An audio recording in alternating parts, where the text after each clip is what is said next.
السلام عليكم ورحمة الله وبركاته. ازيكم عاملين ايه؟ يا رب تكونوا بخير.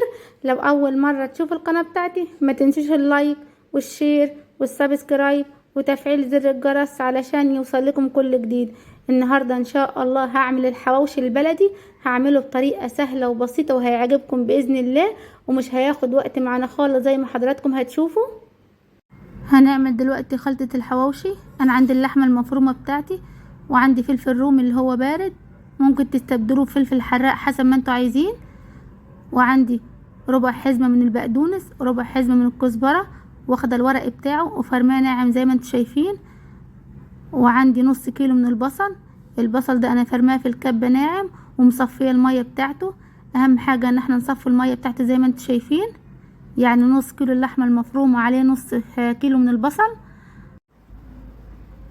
انا هضيف دلوقتي كيس خلطة الحواوشي زي ما انتوا شايفين، الكيس ده على نص لحمة مفرومة. انا هضيفه كله ومش هضيف اي بهارات تاني، انا هكتفي بس بخلطة الحواوشي زي ما انتوا شايفين. هضيف الملح دلوقتي،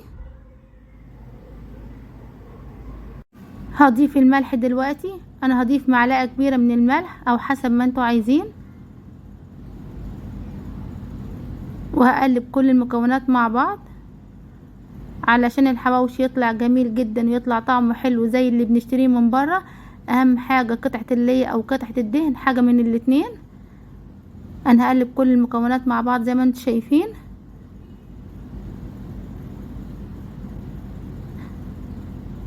ده شكل خلطة الحواوشي بتاعتنا، جميلة جدا ما شاء الله. هضيف دلوقتي شوية من الزيت. في ناس كتير هتسألني اكيد دلوقتي بتقول ايه فايدة الزيت لو احنا ضفناه على الخلطة بتاعت الحواوشي. انا هقول لكم دلوقتي ايه فايدة الزيت. الزيت بيدي لمعان جميل للحواوشي، وبيخلي الخلطة بتاعت الحواوشي متماسكة معانا زي ما انتوا شايفين.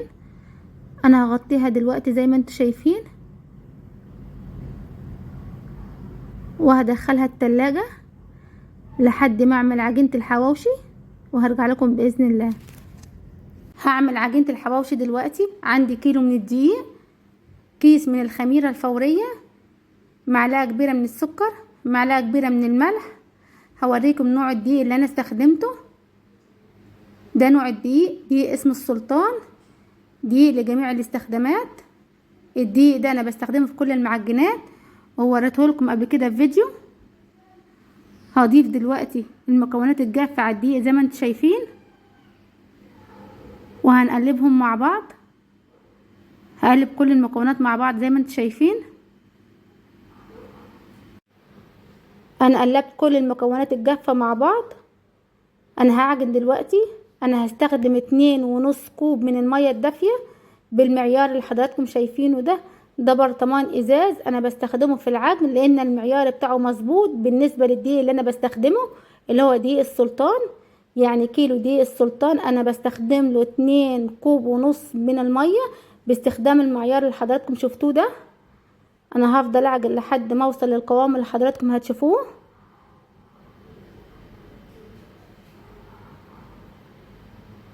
ده شكل العجينة معانا بعد ما عجنتها كويس زي ما انتم شايفين. العجينة جميلة جدا ما شاء الله. هضيف دلوقتي 3 معالق كبار من الزيت. اهم حاجة ال3 معالق الكبار من الزيت، هما اللي هيخلوا العجينة بتاعتنا جميلة جدا وطرية ومش بتلزق معانا زي ما انتوا هتشوفوا. هلم العجينة دلوقتي بالزيت زي ما انتوا شايفين لحد ما الزيت يختفي معانا.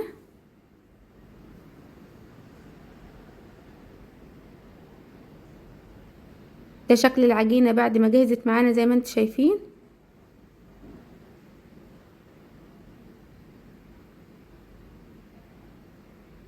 انا هغطيها دلوقتي بستريتش او باي قماشة نضيفة عندنا،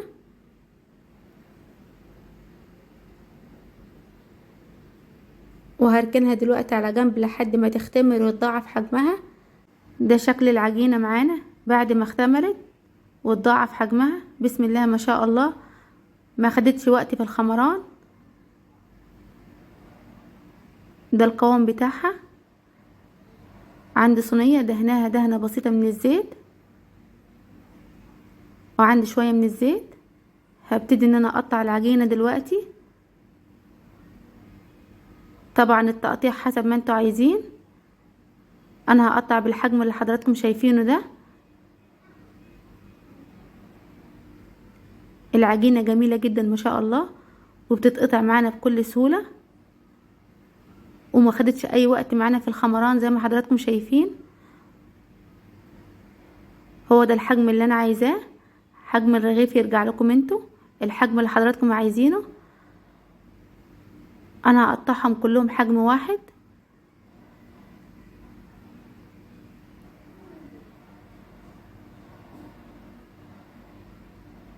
زي ما انتوا شايفين. لو عايزين تكبروا الرغيف كبروه، عايزين تصغروه حسب ما انتوا عايزين. انا هوريكم دلوقتي حجم الرغيف اللي انا عايزاه واللي انا هعمله.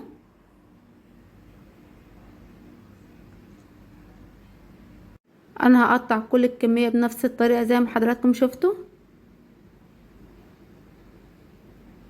انا قطعت كل الكمية بالحجم اللي حضراتكم شايفينه ده. الحجم كله مستوي زي ما انتوا شايفين وقد بعض.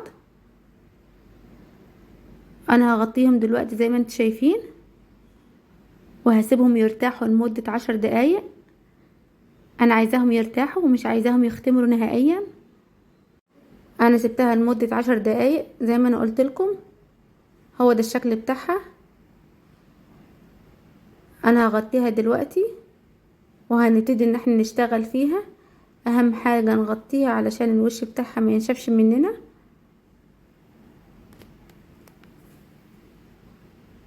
الرخامة بتاعتي نضيفة اهو زي ما انتم شايفين. هضيف شوية من الزيت، وهاخد قطعة من العجينة وهقلبها بالشكل اللي انتوا شايفينه ده، وهفردها.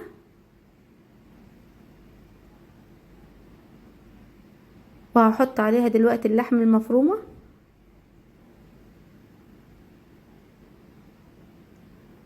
طبعا قطعة اللحم المفرومة حسب حجم الرغيف معانا زي ما انتوا شايفين.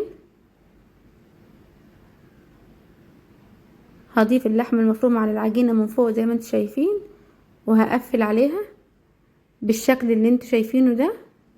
اهم حاجة ان احنا نقفل كويس علشان ما تتفتحش مننا.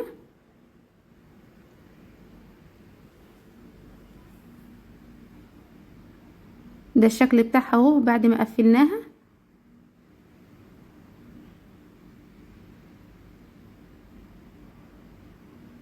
هعمل معاكم واحدة كمان. هنقلبها زي ما انتوا شايفين وهنفردها،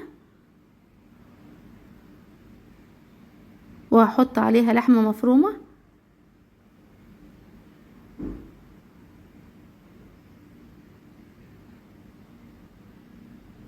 وهنقفل بالشكل اللي انتوا شايفينه ده. اهم حاجة ان احنا نقفل كويس. كل حاجة واضحة قدامكم في الفيديو. هو ده شكله، بسم الله ما شاء الله، شكله جميل جدا. هعمل واحدة اخيرة معاكم كمان. اهم حاجة ان احنا نقلبها ونفردها بالشكل اللي انتوا شايفينه ده.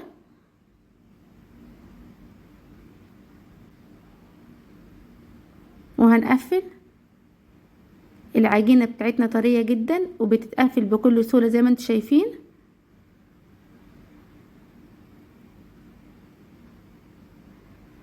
هحطهم في الصينية دلوقتي وهغطيهم. وهخلص كل الكمية بنفس الطريقة زي ما حضراتكم شفتوا. انا هعمل شكل تاني من الحواوشي. عندي قطعتين من العجين، القطعتين قد بعض زي ما انتوا شايفين. هفرد قطعة منهم وهحط عليها اللحمة المفرومة دلوقتي، وهفرد اللحمة المفرومة على العجينة زي ما انتوا شايفين.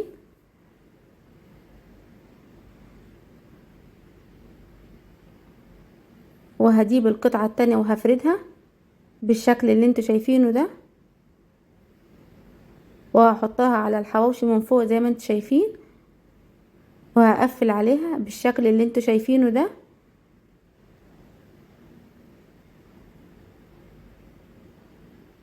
وهفرد وهقلبه على الناحية التانية. هدهن شوية من الزيت على الرخامة زي ما انتوا شايفين، وهحط عليها رغيف الحواوشي وهنفرده بالشكل اللي انتوا شايفينه ده. وبكده رغيف الحواوشي جاهز معانا زي ما انتوا شايفين. انا عندي الصينية دهناها دهنة بسيطة من الزيت، هحط عليها العجينة بالشكل اللي انتوا شايفينه ده وهنفرد.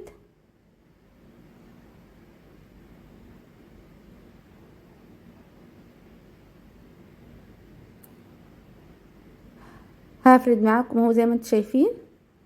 هنسوي الرغيف بالشكل اللي انتوا شايفينه ده.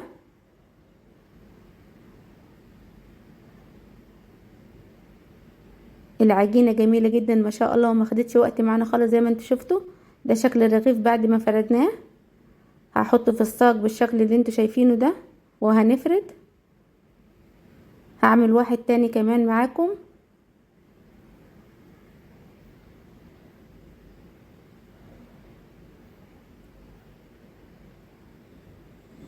هسوي بالجناب زي ما انتوا شايفين علشان الرغيف يطلع مستوي بالشكل اللي انتوا شايفينه ده.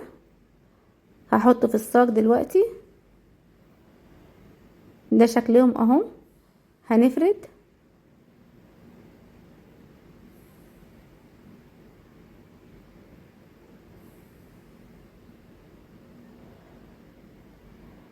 عندي شوكة، هبتدي ان انا اعمل فتحات على الوش من فوق علشان ما يخمرش معانا.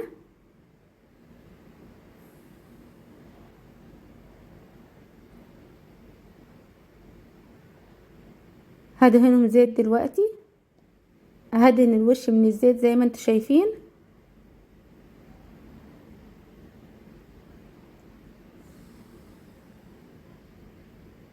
عندي شوية من السمسم وشوية من حبة البركة. هرش على الوش من فوق زي ما انتوا شايفين، ده اختياري.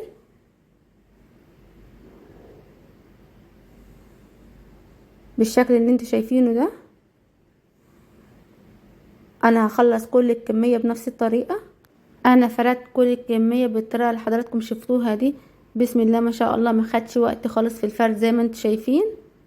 وده شكله. انا هسويه دلوقتي. انا عندي الفرن بتاعتي، الفرن دي فرن انبوبة، انا وريتها لكم قبل كده. انا مولعاها من فوق ومن تحت ومهديه النار خالص لانها بتسخن بسرعة. هدخل الحواوشي زي ما انتوا شايفين، وده شكل النار اهو. هوريها لكم من تحت دلوقتي. النار هادية خالص معانا لان الفرن دي بتسخن بسرعة. انا هسوي الكمية كلها بنفس الطريقة. الحواوشي بعد ما استوى معانا وخد اللون الجميل اللي حضراتكم شايفينه ده، انا قلت اوريه لكم بعد ما طلعت من الفرن. بسم الله ما شاء الله، الحواوشي جميل جدا ومخدش وقت في الفرن زي ما انتم شايفين، وخد اللون اللي حضراتكم شايفينه من فوق ومن تحت ده، واستوى معانا وجميل جدا ما شاء الله. سخن مش عارفه امسكه زي ما انتم شايفين. انا هسوي الكميه كلها بنفس الطريقه. انا سويت كل كميه الحواوشي بالطريقه اللي حضراتكم شفتوها. بسم الله ما شاء الله، الحواوشي جميل جدا وخد اللون من فوق ومن تحت ومستوي جدا زي ما انتم شايفين، وهش جدا وطري. ومن نص كيلو لحمه مفرومه عملنا الكميه اللي حضراتكم شايفينها دي. بسم الله ما شاء الله، جميل جدا وطري وهش ومخدش اي وقت معانا خالص في الفرن زي ما حضراتكم شايفين. انا هوريلكم واحد دلوقتي. انا هفتح معاكم واحد زي ما انتوا هتشوفوا.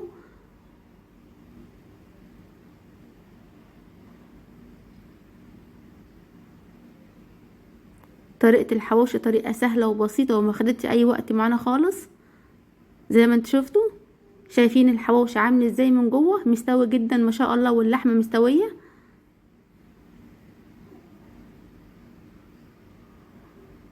طري جدا وهش وجميل جدا ما شاء الله. شايفين الحواوشي عامل ازاي، مستوي جدا من جوه وواخد اللون اللي حضراتكم شايفينه ده من فوق ومن تحت. هفتح معاكم كمان واحد تاني. بسم الله ما شاء الله. طريقة الحواوشي كانت طريقة سهلة وبسيطة وما خدتش وقت معنا خالص زي ما حضراتكم شفتوا. مستوي جدا من جوه وطري وهش وواخد اللون الجميل من فوق ومن تحت زي ما انتم شايفين، واحسن من بتاع المحلات 100 مرة، وما خدش اي وقت معنا خالص.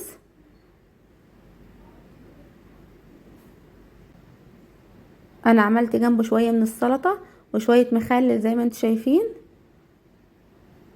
وبكده فيديو النهاردة يكون خلص معانا.